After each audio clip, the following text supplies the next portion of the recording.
Welcome to social दुनिया। नमस्कार दोस्तों, कैसे हैं आप सब। आज मैं आपको भगवान कृष्ण और उनके भक्त की दिल छूने वाली एक कहानी सुनाती हूँ।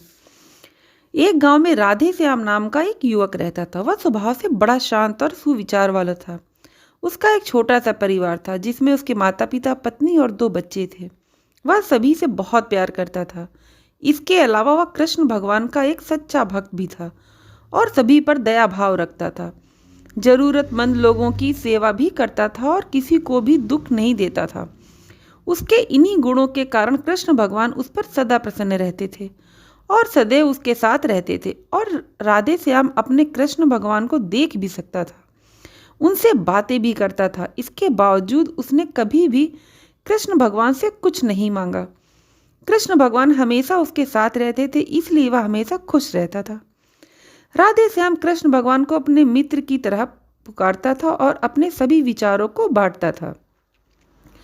एक दिन राधे श्याम के पिता की तबीयत अचानक खराब हो गई। उन्हें अस्पताल में भर्ती किया गया। उसने सभी डॉक्टरों से हाथ जोड़े अपने पिता को बचाने के लिए, लेकिन डॉक्टर ने उसे कह दिया कि वह ज़्यादा उम्मीद नहीं दे सकते और उसने भगवान पर भरोसा रखने को कहा। तभी राधे श्याम को कृष्ण भगवान का ख्याल आया और उसने अपने कृष्ण को पुकारा। कृष्ण भगवान राधे श्याम की पुकार सुनते ही दौड़े चले आए और राधे श्याम से कहा, मित्र, तुम भगवान हो, मेरे पिता को बचा लो। कृष्ण ने कहा, मित्र, यह मेरे हाथ में नहीं है। अगर मृत्यु का समय होगा तो वह होना तय है। इस बात पर राधे श्याम नाराज हो गया और कृष्ण जी से लड़ने लगा। गुस्से में उसने कोसने लगा। कृष्ण भगवान ने उसे बहुत समझाया, लेकिन उसने एक नहीं सुनी। तब भगवान ने कृष्ण ने कहा, मित्र, मैं तुम्हारी मदद कर सकता हूँ, लेकिन उसके लिए तुम्हें कार्य करना होगा। राधे श्याम ने पूछा, कैसा कार्य। कृष्ण जी ने कहा, तुम्हें किसी एक घर से मुट्ठी भर जवारी लानी होगी और ध्यान रखना होगा कि उस घर में कभी किसी की मृत्यु ना हुई हो।